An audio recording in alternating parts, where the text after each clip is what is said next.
Life is absurd. You wake up in the middle of the night, which is totally against your biological rhythm, because you get woken up by a little machine which is powered by electricity, which is one of the fastest calculating machines ever invented. And this machine is programmed and set up by you, so at a certain point of time it sends out acoustic signals, so you get woken up and leave your well-deserved natural sleep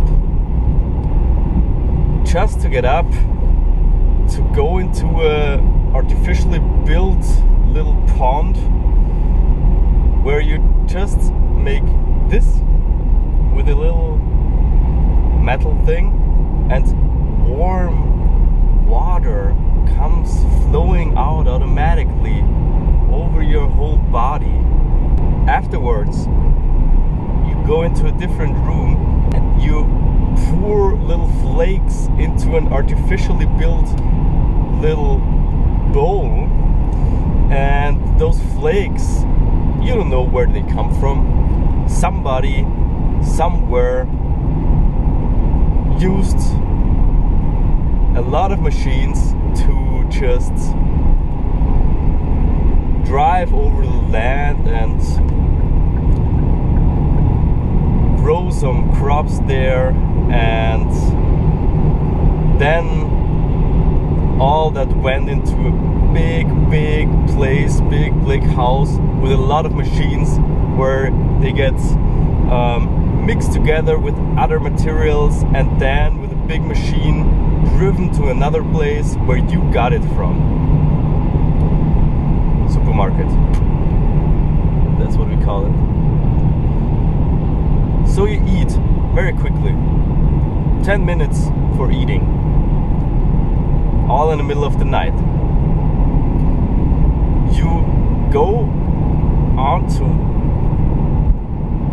a two-wheel machine which is powered by yourself.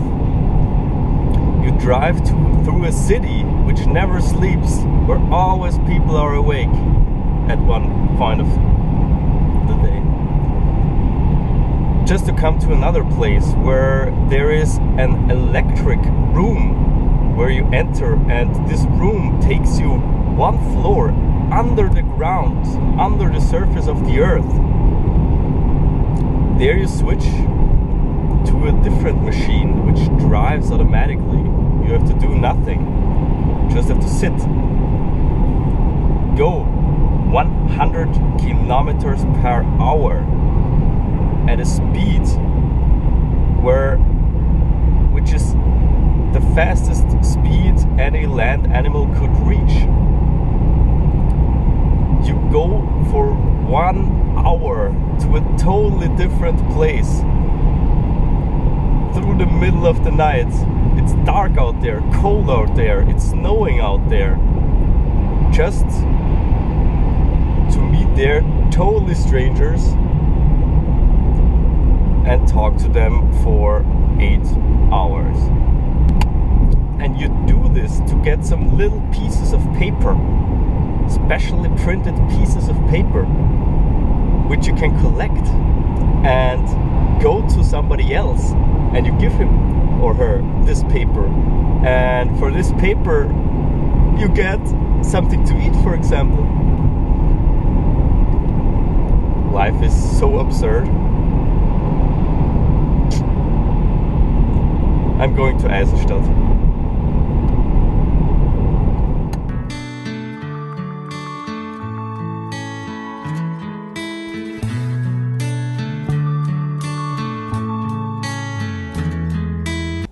Wow, half an hour too early here. Nothing going on. Let's sleep a little.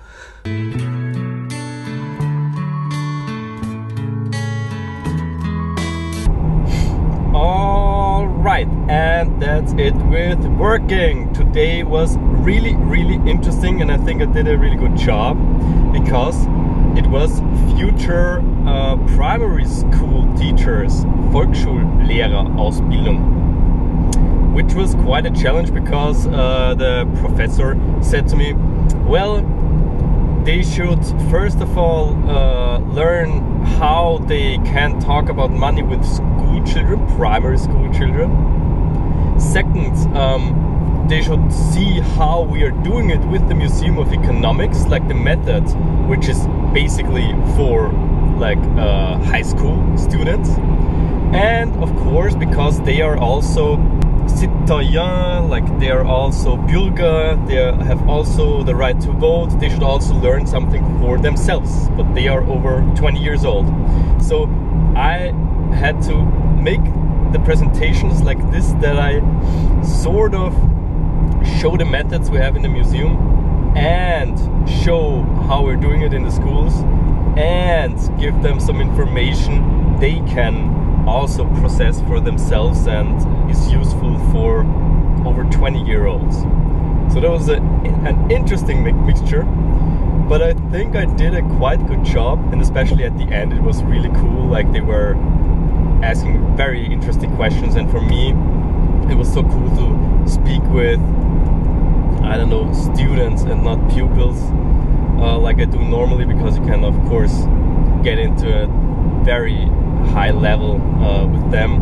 So we were talking about the abolishment of cash and about electronic money and so on, and I taught them about the risks, like what are the risks of electronic cash and about privacy and so on.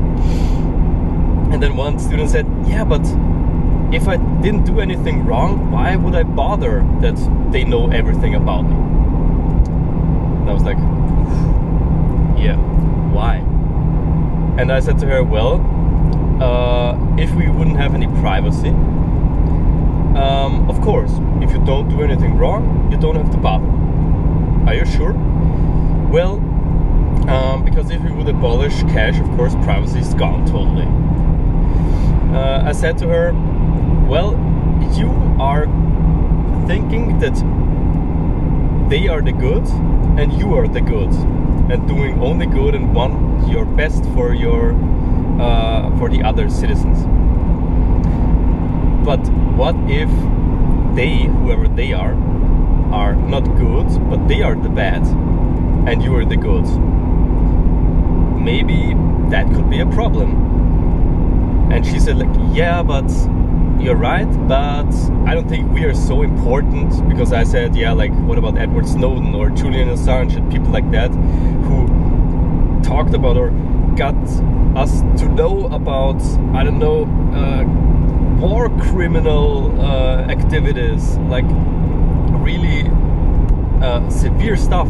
And she was like, yeah, but we're not important, we're gonna be teachers in primary school, so I think every one of us is not as important. And I said, yeah, well, what about Cambodia? In Cambodia, they killed you because you were wearing glasses. You don't know in 20 years of time who you're gonna be, what you're gonna do, and if you are gonna be part of a group of people which, I don't know, the state doesn't like. You will never know that in front. You cannot know. Maybe the state doesn't like people who wear glasses, like in Cambodia. So if you had glasses, you were killed, and they killed over 1 million people in Cambodia. And that's not so long ago. That was, I think, in the 70s or end of the 60s. If you think about the DDR, the People's Democratic Republic of Germany, it ended in the 1989. So that's not too long ago, and it can happen all the time again. When you look at Turkey, what's happening there, where academics are not allowed to travel freely anymore. I mean, so that's what I told them, that those issues, you never know where you're gonna be. It's maybe important that we can keep some things private, that we have cash which you can give to others, and which you cannot like stop from one day and to the other. with Edward Snowden, the payments for his rent, when his face was revealed in the news, 3 days later, there wasn't any money going out of his bank account anymore. And his wife had to get out of the apartment because the landlord didn't receive any payments anymore. Within 3 days. So it already can go so quickly that they just cut your monetary transactions. And without cash, it's even easier. So I held a speech about that, and I think they really got that, and it was, I think, very good that we talked about that and also about other topics. So really interesting to talk for once about like higher level, more difficult topics. Now I'm going back from Eisenstadt to the Museum of Economics to park the car there, and there's the Christmas celebration in the Museum of Economics, and afterwards I'm gonna be having a meeting for Patron for Change. I'm looking very forward to that, to work on Patron for Change again with the programmers. Let's go.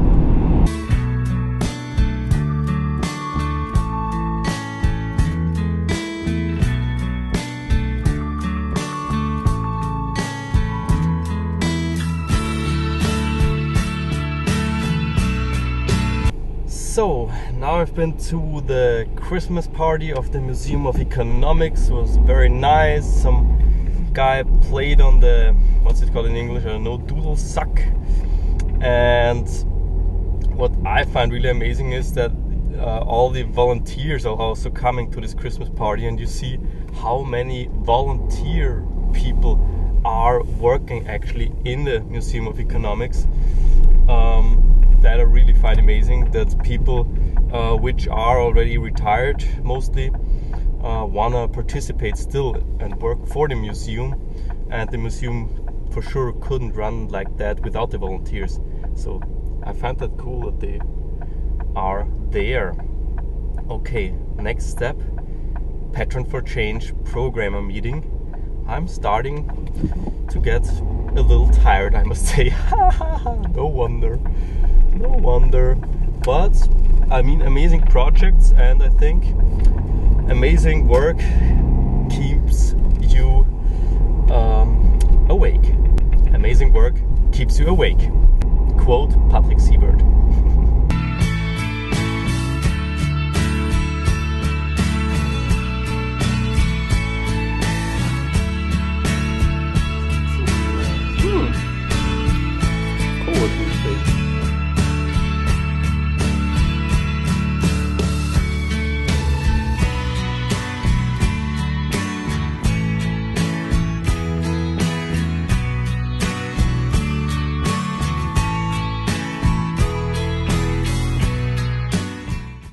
Alright, well, that was it with the Patron for Change meeting with the programmers, who are awesome people. Like those TU students, they learned so much at the Technical University, and this is only one seminar and they have to give in so much.